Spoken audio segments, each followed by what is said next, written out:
Hey guys, welcome to another episode of Lunch and Learn with Dr. Pierre. I'm your host, Dr. Pierre, your favorite board certified internist, founder of drpierre.com, as well as the CEO of Pierre Medical Consulting, helping you empower yourself with better health with the number one podcast for patient advocacy, affirmation, and education. This week, we bring you an amazing guest, Tammy Flynn, who is one who I've actually been a guest on the podcast a few times.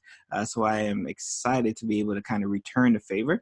And she is one who I really wanted to get on to talk about the aspect of the importance of a caregiver and really just kind of seeing the amount of growth that Tammy has done over the past couple of years since I've been following her has been absolutely, truly amazing, because you could tell in her heart, her goal is to really empower others, right? Especially those who may have mental disabilities, medical disabilities, to get them to that next level, right? So I'm definitely excited for today's guest. I want to read off a quick little bio of hers. She's a networker, motivator, change maker, serial entrepreneur, advocate, and philanthropist who never stops. She is passionate about helping individuals find a voice as a champion for their loved ones, especially within the medical and educational systems. As a single mother of four, Tammy has been a caregiver for more than 2 decades and has recently redesigned her business and her life to continue caring for her adult son with special needs. Pulling from decades of experience as a caregiver and business owner, she formed the On Air Advocate to educate, support, and empower all those with different abilities, mental and medical illnesses, and their caregivers. Since she started her career at the age of 15, Tammy has launched and run more than 4 businesses. Absolutely amazing. Including direct sales, beauty products, a salon and spa, and an events company. She is a committed volunteer. You know we love volunteers here on the Lunch and Learn community. She has tirelessly helped raise more than $500,000 for the Children's Hospital of Wisconsin and Make-A-Wish Foundation. Tammy Flynn's organizational talents, energy, and resourcefulness have brought recognition from the Milwaukee Journal Sentinel, the state of Wisconsin, radio station 99 WMYX, the county of Waukesha City of New Berlin, and Brookfield Chamber of Commerce.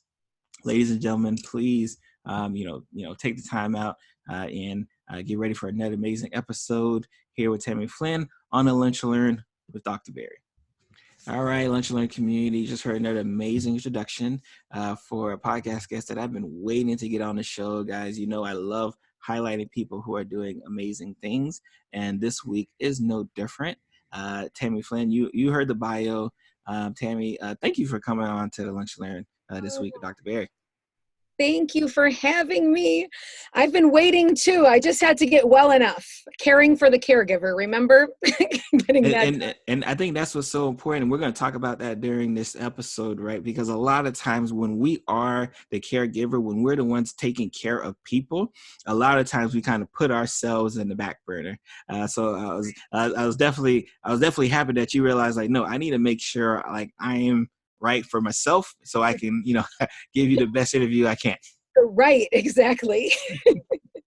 So for those who sped through your bio, sped through the introduction, and they read it, they kind of outside, like, who is Tammy, right? Like, who is Tammy Flynn? Tell them something that may not even be in your bio, but you want people to walk away from this episode knowing.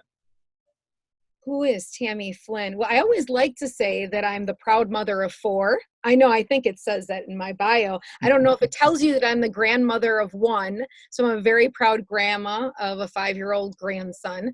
I am a serial entrepreneur, but over the years, I like to kind of say I'm also a caregiverpreneur. I don't know that that's. Oh, I love that term. A caregiverpreneur, because trying to work around being a daily caregiver, but also trying to still attain my goals and give back and do all those things. Definitely a lover of Jesus. So I feel like if God brings you to it, He will bring you through it. And something else. I love blueberries. I love it. It doesn't. Oh, and I'm like a global advocate. I would say, like, I used to say, like, I do advocacy, I'm an advocate, but as you know, with on my platform, all the way from Kenya, Africa to the UK, people that I'm talking to globally around the world, I would really say that I'm more of a global advocate now. Perfect. We love that aspect, because again, when we're talking about empowerment, when we're talking about health, it isn't local. Right. It's amazing, when you just go to the different locales and just kind of see how health, mental health, wellness, everything is affected, just depending on the location you're at. But at the end of the day, when you have that common theme, that common goal of wanting to uplift, wanting to empower, it's such an amazing thing. And that's why, again, just to kind of lead into a segue wise, let's talk about your mission, right? Like we're going to talk about On Air Advocate, but like, of course, those who don't know, onairadvocate.com, definitely check out that website. Again, link will be in the show notes. But like I was very drawn by your mission, right? Let's talk about it, like just in general. My mission away from the On Air Advocate is always to be the change that we wish to see in the world. That's one of my favorite quotes from Gandhi. And so Yes. before I started the On Air Advocate, I know in my bio it doesn't go heavily, into it, but I am a mother of four, and within my four kids, one of my sons does have different abilities as well as chronic medical illness. And so years ago, I had the opportunity to more engage within my community and actually attend events, put on events, become a huge part of putting on our charity events within our city of Milwaukee and all of those kinds of things. But as my son has aged and he has graduated out of school, which we can talk about kind of that issue later, I had that space that he was at school and he was safe from 8 a.m. in the morning to 3 p.m. in the afternoon, which gave me the opportunity to be able to physically be there giving back. So whether that was, at fundraisers, charity events, hands-on things at the hospital, I could be there and do that and really use my God-given talents to touch others and really advocate for our community. Well, now that he's graduated from school, I do not have the opportunity to be out in the community as much as I did before. And so I really sat back as he got into his 20s and school was going to be no more a thing. And as we know, there is that huge detrimental disparity after kids age out of school of nothing to do. And so many Yes. parents end up becoming retirees in a way and staying home with their young adults. I decided that I wanted to create a platform that I could give the same amount of energy that I used to give to my thousands and thousands of people events and giving back and sharing within my community physically. I wanted to be able to give that back virtually online, to do it in the way that I could. So that's kind of how the On Air Advocate was born, is I was trying to figure out, this was my mission before, really was to touch, so many people, empower others to take hold of their communities, to take hold of the things that they need to be using their voices for. But I was there more in that physical form of preaching that, and actively doing it. And now it's more on that online platform. It's interesting. I think it's interesting because me and my wife, we talk about this all the time as well too.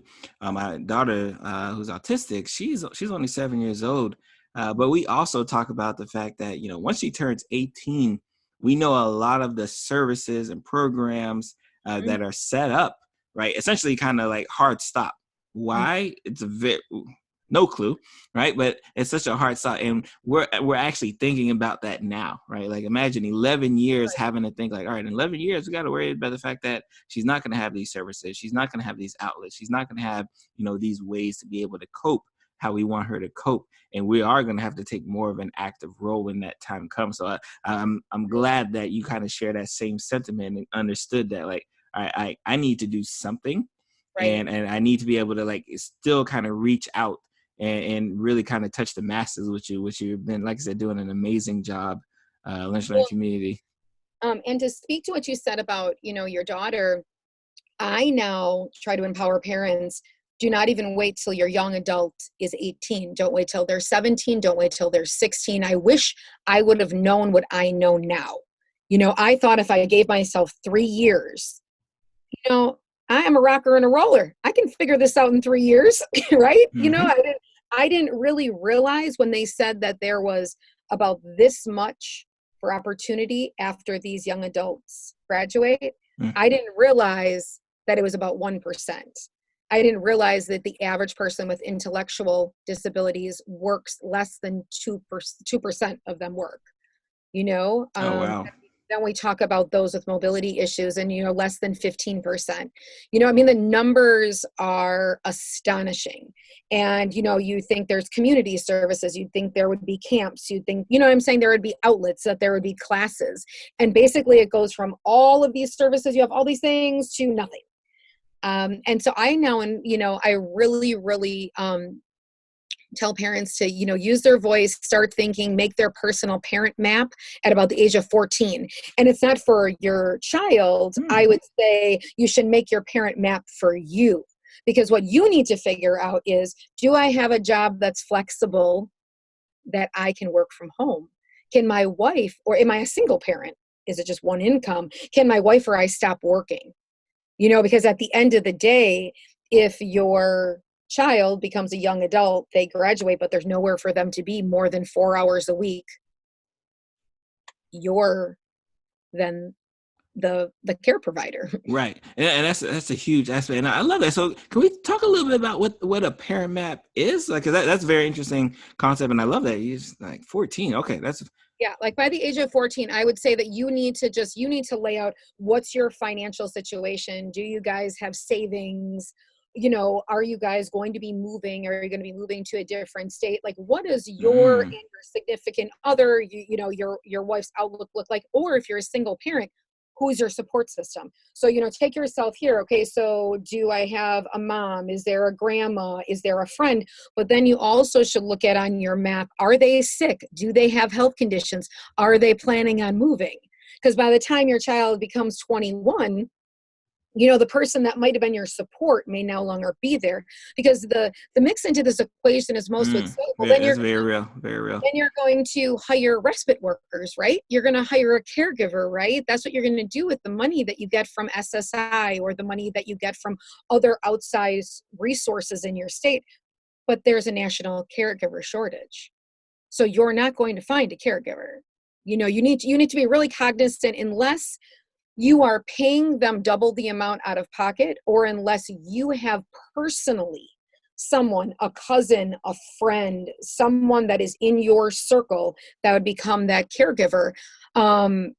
It's really pretty difficult. In our state right now, for our independent living centers, if you need a caregiver, okay, they will pay them out, but you have to bring the caregiver you need. So wow. So you have to, so I'll cut the check, but like, you have to bring somebody who, wow. Yes. You have to be somebody who can pass, you know what I'm saying? Any OSHA training and all that kind of stuff. You have to bring the person. But, obviously, like, if somebody moved to Wisconsin right now, right, and they have no family here, they have no support system. Okay. Where are they finding somebody to bring? Right. So then they become, the caregiver, and it's this cycle. And that could be like a whole nother podcast of the breakdown after this age of 21. And then you have all these young adults that are graduating with, not having quality of life, not having self-worth. And where they all are? They're at home. So people think, well, I don't see them out. Don't they go to work here? Don't they go? Every person says to me, did your son go work at Goodwill? Well, if he could just go work at Goodwill, I wouldn't be right. I mean, if it was really that easy, like that there isn't a process and there isn't a standard for where you have to be intellectually, where you have to be mobility wise. And there is. So there's kind of like this cut off, and a lot of it is, like intellectually being over a third grade level, that gets you into life colleges and things like that can help you a little bit. Under that, it doesn't, depending on your mobility issues, as well as medical issues that kind of intertwine with mobility issues, can become a severe problem too. So if you watched, it was last week, or the week before last, we wrapped up our employment segment, and I had some phenomenal guests on. I had one girl on, I believe she's up in upstate, like New Hampshire. She's been on over 230 interviews. She has her master's degree in psychology.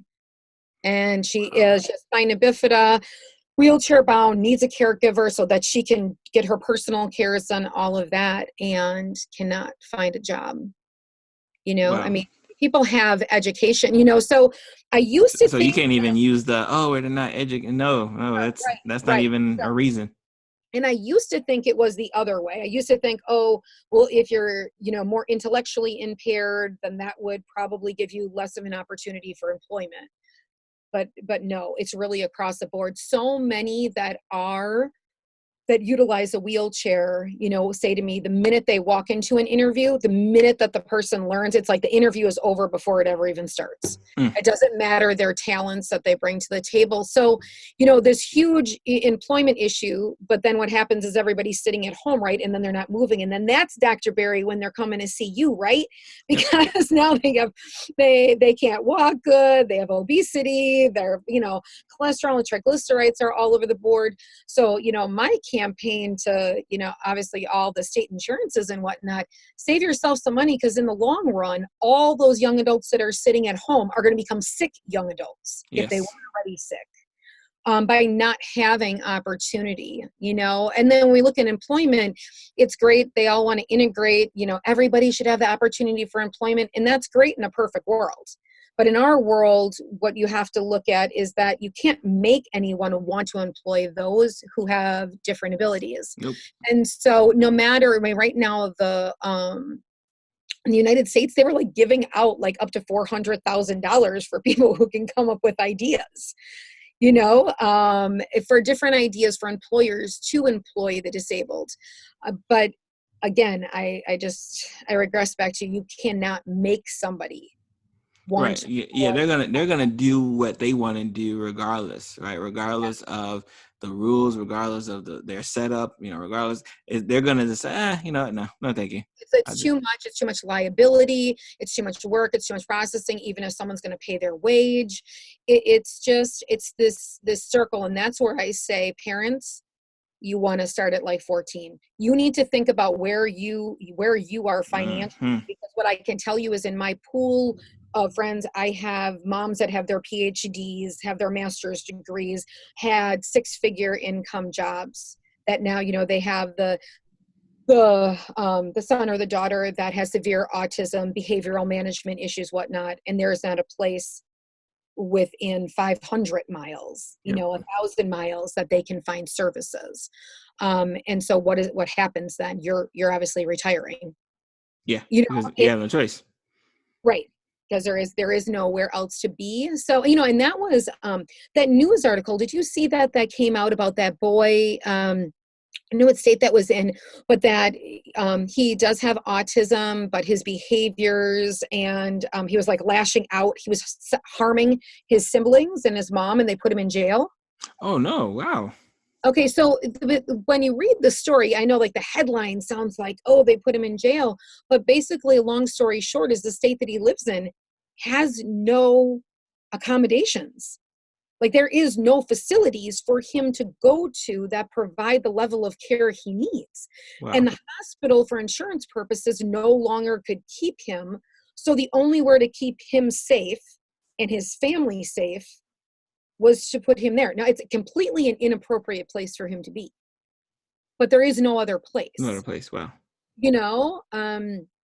So I just say, if you have a young child, I know a lot of times when we're in that birth to 7, we're still in the hurricane of all the things we're learning, but as we get into those teen years, I wish I would have started.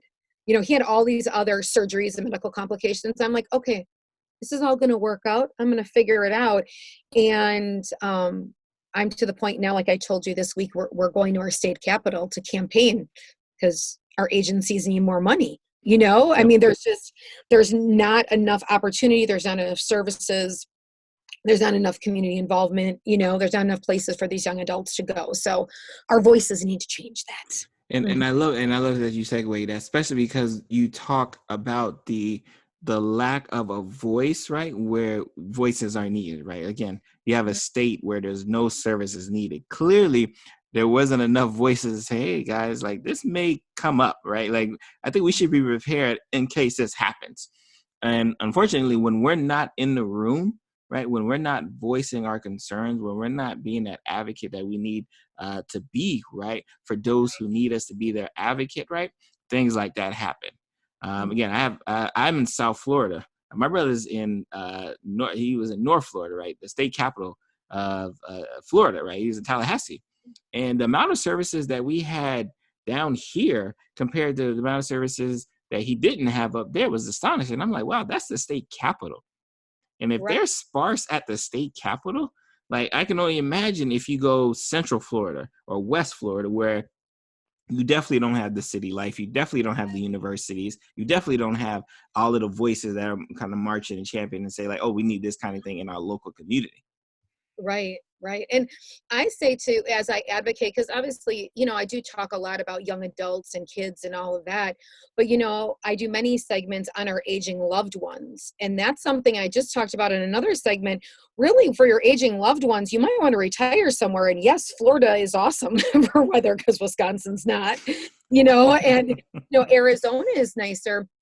But you need to see your loved one, your young adults, where are their healthcare needs, and know if there's wait lists, and know if their hospitals really serve what your aging loved one needs.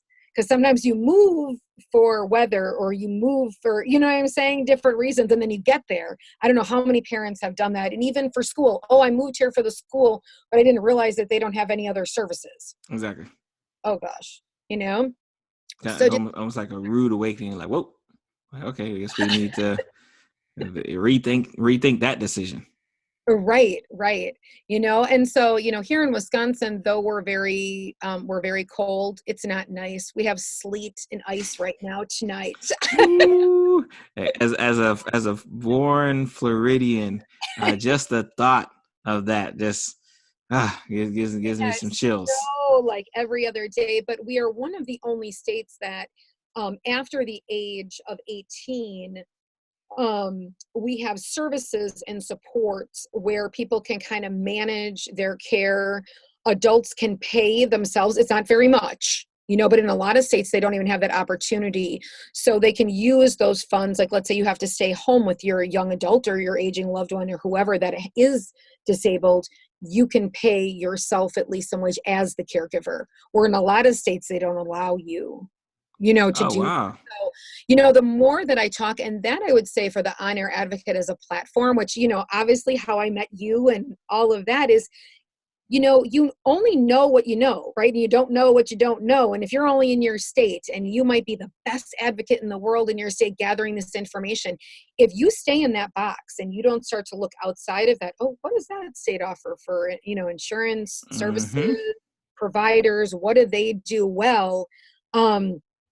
You're just going to be here, and there's not going to be global change, because every state does something better, a little bit better than the other. Sure. And so really picking out then as your young adult ages or your aging loved one ages, what do they really need?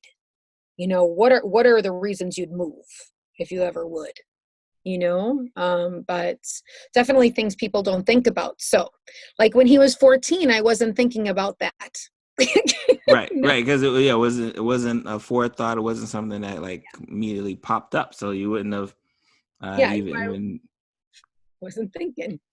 But now that's where I say parent mapping, start early, start really thinking about these things, and really financially thinking about where you're at, because that's what it ultimately comes down to, right? I mean, if you have to being prepared, really being prepared for a moment that is going to happen. Right. And you don't believe that it is, but it really is.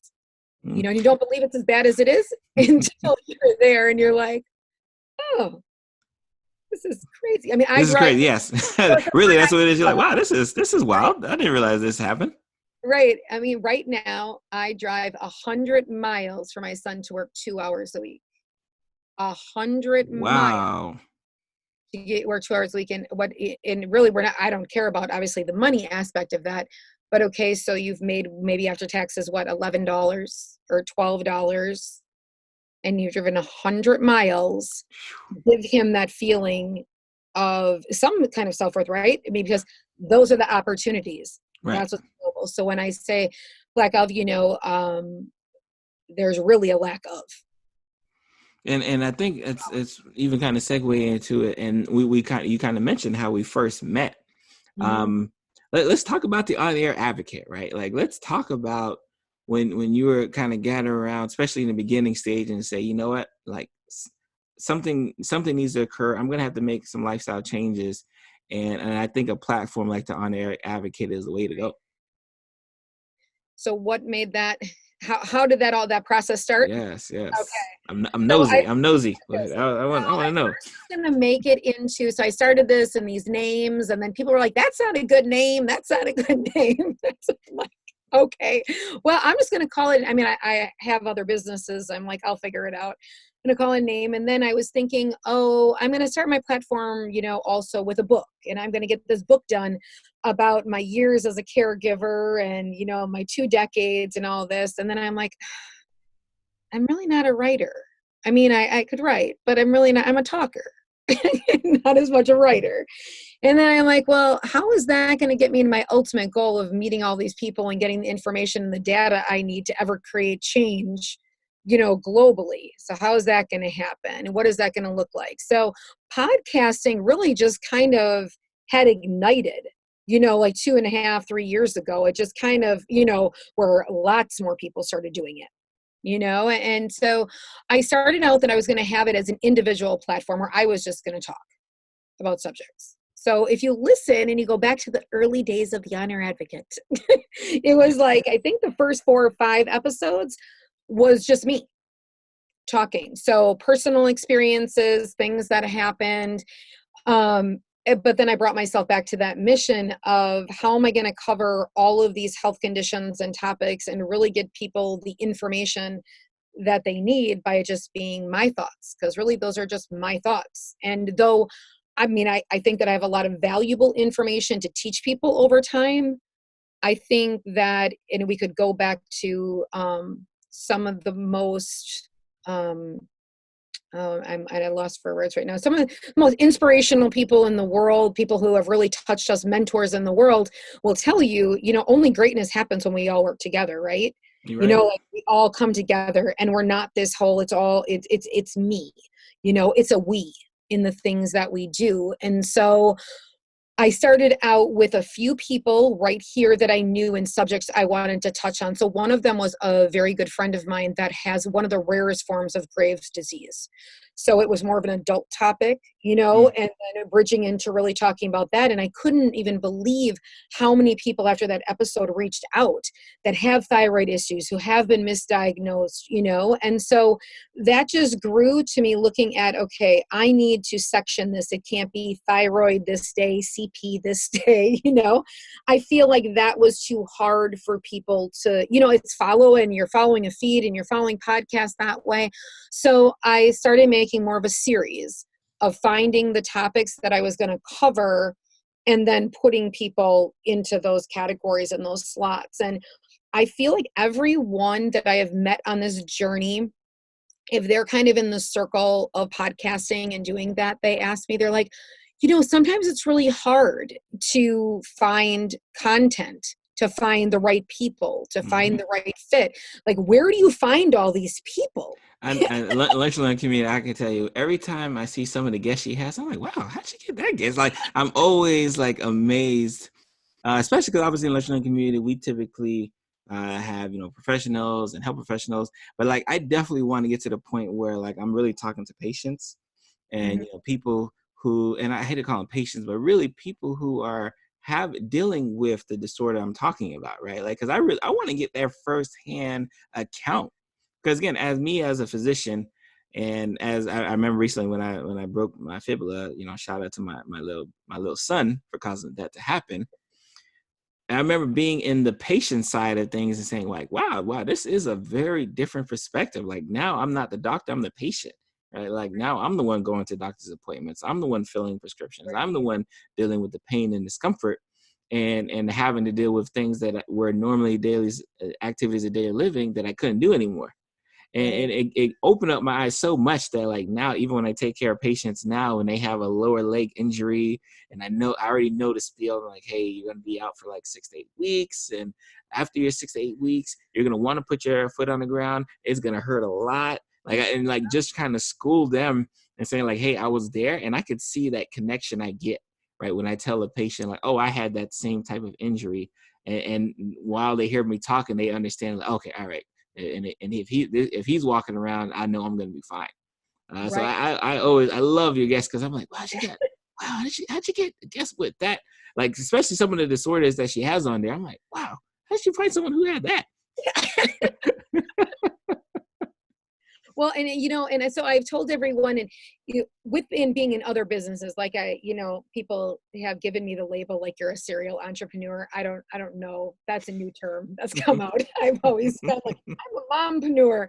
I don't know what I am, but to speak to that, I have to tell people it's God. And I know that's crazy. And I know that for, some that maybe isn't the space that they're in, you know what I'm saying? In their spiritual life. They're like, really?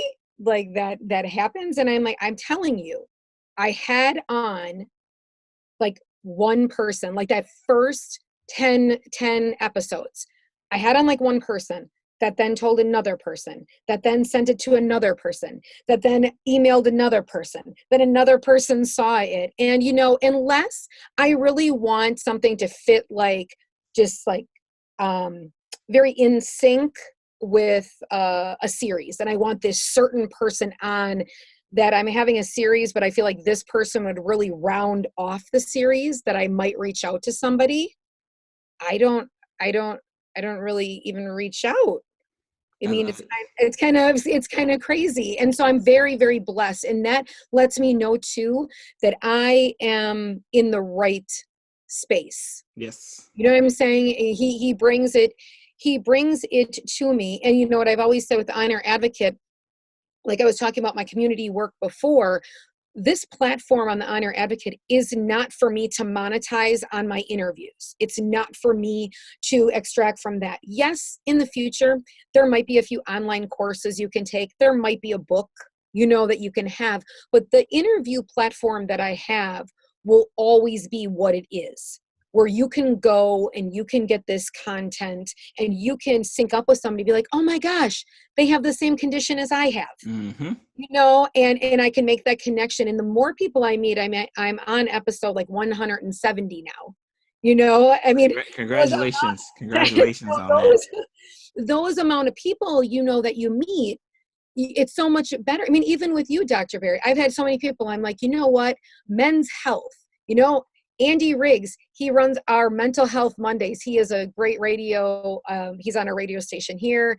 He's a radio announcer. I'm like, you need to talk to Dr. Barry because you both are very passionate about men's health. Yes. And I think that for whatever, for the reason of being able to do that, I just think that God has blessed me with having the people on. So there isn't any special like recipe. It just happens. And honestly, sometimes that's the way it goes, right? It's right. when you're kind of walking in your purpose, right? And that's what when I watch you and I see your posts and I see the people you touch and I see the people that you're reaching out. I say, when a person's walking in their purpose, right? Sometimes things just happen, and like them trying to explain it would have them sound kind of crazy. So they just like, hey, it's just that's just what it is. It just is here. And, as I reach out further. So, I just had Doa, she was from the UK. She was on my employment series. But, she was referred to watch from another girl who also has the same issues, that they're friends in California. So that had found me, and she introduced me to somebody, from the UK, and she was just on the show. And now that brings more presence to the UK, and hopefully to get more people from that area, on the show. So, with all of it, I'm just extremely blessed, and I'm extremely thankful that those people are willing to share their stories with me. Yes. And so I never take that for granted, because for somebody to come on, it's extremely brave, for them to tell their story, empowering others, but to be open enough to be to bless me with their story. Yes. You know, and I have this group, after this last employment series I did, I said, you know what, all of my like 21 to 25-year-olds, there's so many inspiring ones that I interview. I'm like, you guys all need to be on together. Because I feel Yes. like if we want to make a difference for employment for those who have mobility issues, if we want to make change, having them all advocate together on one podcast, you know what I'm saying, Right. shakes things up a lot more sometimes than that individual, the power of all of them together in their voices. But I'm telling you, Dr. Barry, there's a whole list of them that have brought me to tears. And I was going to ask that too, especially when, being 170 plus episodes in, do you have favorite moments, or is it just like the collective message that's been occurring has been like a good highlight for you? I would say, I mean, part of it is that collective message. I would say that there are individuals, which they know because I've started crying during their segment. You know Oh, that that's beautiful. I love that. I've started like, people are probably like, why is the host crying? And it's because their words, it's like they have been knocked down so much. You know, like we think as adults, like, oh, you know, you have challenges. You know, I'm a caregiver, so I could be like, oh, I have challenges. But these young adults that have now struggled, that have had some kind of medical condition their whole life, and now they're adults and they're fighting and they're advocating and they're using their voice and they're writing for all of these different places. They're writing it for free. But, you know, for, you know, the Medium and all of those things that are online kind of written content to get their word out, and their passion, it comes through the computer and like hits me like, I love it. you know, I wish that I could take all of them somewhere, you know, because like they need to come to Washington. You know what I'm saying? Right. Collectively create change. And they're just, they're all so powerful. So, definitely there are some that I feel that do highlight. I mean, I'm blessed for all of them. There are a few. There is my one little girl, Coming Up Rosie's.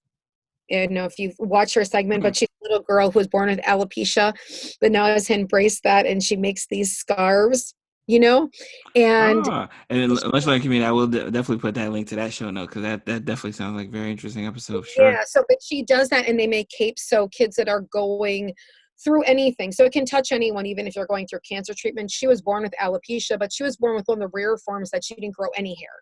So she's just basically been bald her whole life. Wow. Okay.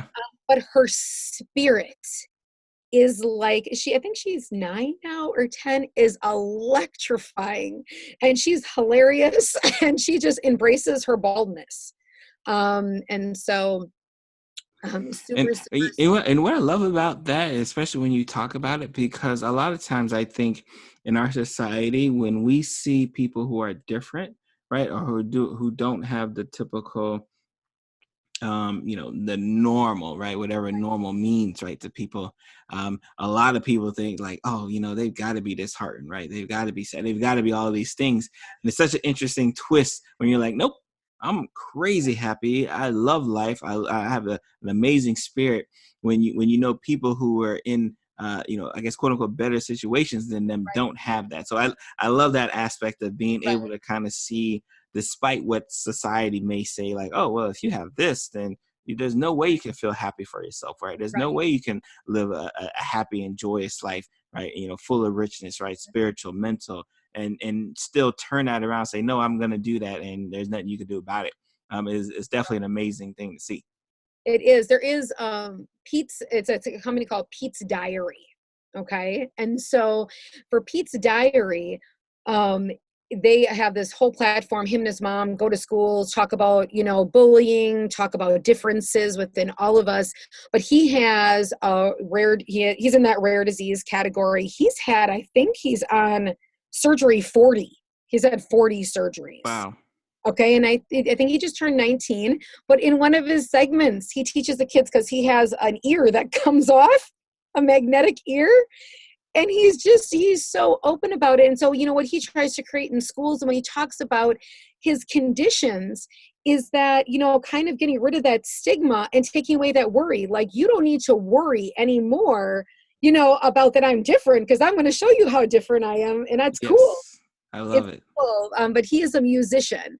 And he plays with bands, across the United States. He is a rock star. So his tagline is "Rock Your Life."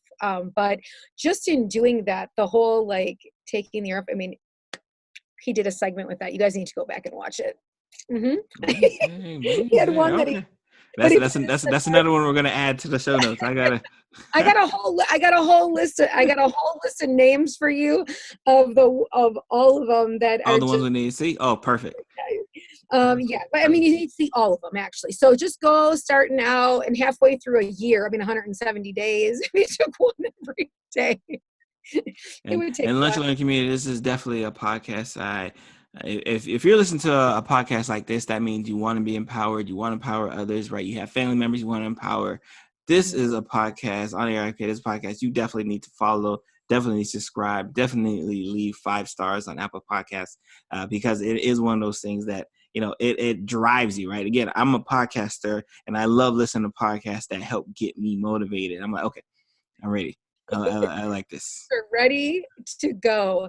No, so I would say that there's been so many, and really our whole mission is to support, educate, and empower all of those with different abilities, mental and medical illnesses, and then support their caregivers. Because within all of this, some of the individuals that have been on the show, they're caring for themselves. They're kind of like the person who has the chronic illness, but they're their own caregiver.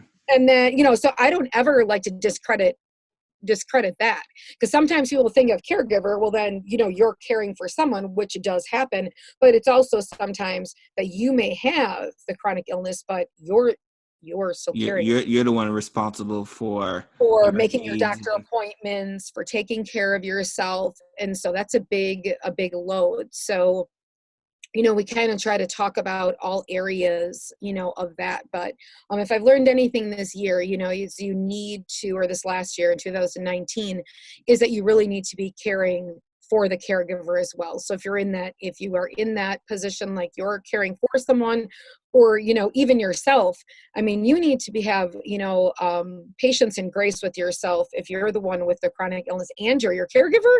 Mm-hmm. I mean, can you imagine just that? Like, right. people having to deal with all of the structural issues that are in front of you, as well as deal with the internal issues that you have to deal with yourself, right? Like that's just a kind of double whammy. Right. Definitely an amazing hat. And again, I love it because again, it's one of those things again we stress on here all the time: empower yourself, better health, empower yourself, better health, right? And understanding that, like, hey, caregivers, we are looking out for you, right? Whether you're the one looking out for yourself or you're looking out for others, we recognize the level of strength that is needed to do so.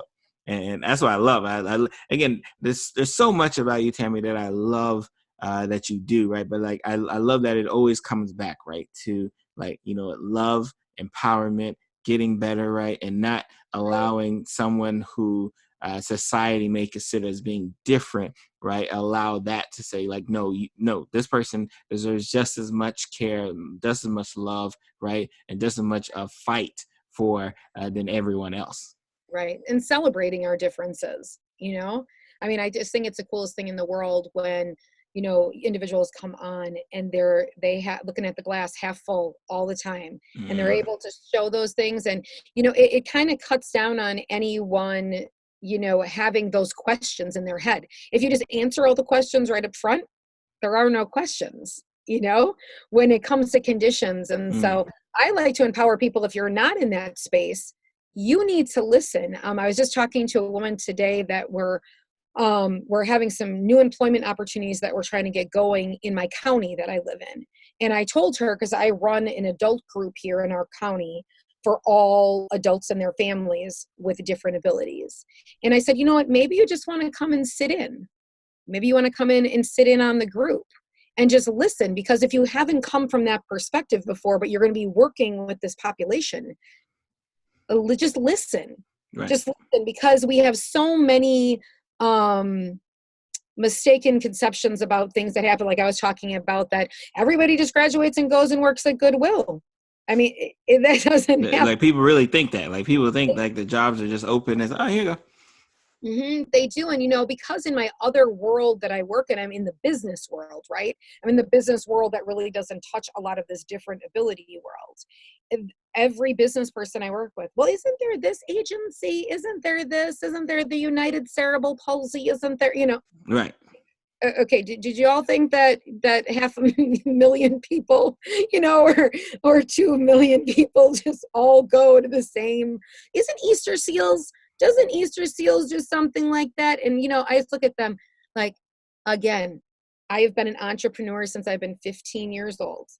Do you think that I would put myself in these positions, business wise, financially wise, if there was some easy answer like that? Right. I mean, for myself, for anyone, we wouldn't be doing it. We would be finding a better way because we're smart enough to find a better way, right?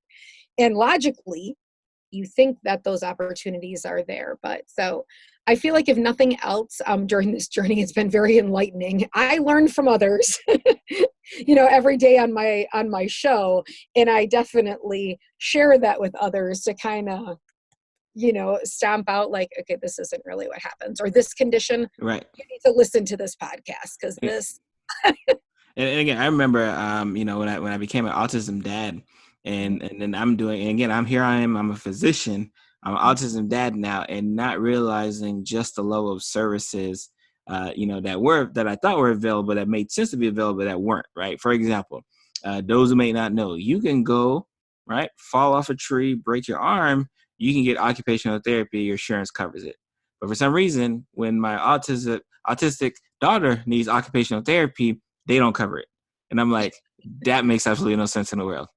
like it's to the point where I have to like say, okay, all right, I have an autistic daughter. Does your rehab cover this? Like, will occupational it's just one of those things where, again, I break my arm, boom, occupational therapy. I break my hip, occupational, no problem. My daughter who is autistic, who needs occupational therapy, who needs play therapy, who needs like these services, oh no, I'm sorry, you got to pay that on your own. Right? And again, fortunately, I'm a physician, right? So that isn't a rate limiting step. But realizing like, oh, wow, this is going to be a rate limiting step for a lot of different families. Right. Like it's and this is, and that's like the norm. Like it's actually the norm to have services that don't cover. Like, oh no, we'll cover it for this, but we won't cover it for that. So it's definitely been very eye opening. Right. And don't you think, Myself. because you're a doctor, don't you think that it's even more eye-opening that, like, how to advocate, right? You know how you're supposed to talk to the insurance company. Myself, I know how to be an advocate, but it doesn't, you can advocate all you want. You know what I'm saying? If it's not in the terms, if it's not in the writing, like I always say, like Yep. after the age of 21, it all goes to in eligibility services, not entitlement services. Like within our schools and the things that we do, it is all by eligibility. And they have the right to deny you versus being entitled to those services, Exactly. And so, so many people look at doctors and they say, you know how to write it, what you need to put down. It's not like that. Yep. My wife tells the story all the time. Even before we can get the services, needing someone to say, "Oh yes, I think the diagnosis of autism is it." Then you can start. You couldn't even start the services unless a physician wrote like, "Oh no, this is the diagnosis." Which is crazy because the services are there, what limited services there are, but not being able to even get those because a certain diagnosis wasn't written down. Just again, so many things you learn when you're on the side of having to take care of people and be that caregiver of someone else. And I think that's why it's such an eye-opening experience. Again, that's why I love everything that you do on your end, right? Because you continue to highlight, like, hey, this is happening. Hey, this is real. Right. Again, stuff I read in my medical book, right? And you'll have a guess who has it. I'm like, whoa, okay, all right, interesting. I haven't read all that in a while. Now I need to go read on that because I haven't read it in a while. So okay, let me go back. All right, let me educate myself. Let me get myself together, and then seeing a person who's living through that process instead of me just reading in a book and hearing their life perspective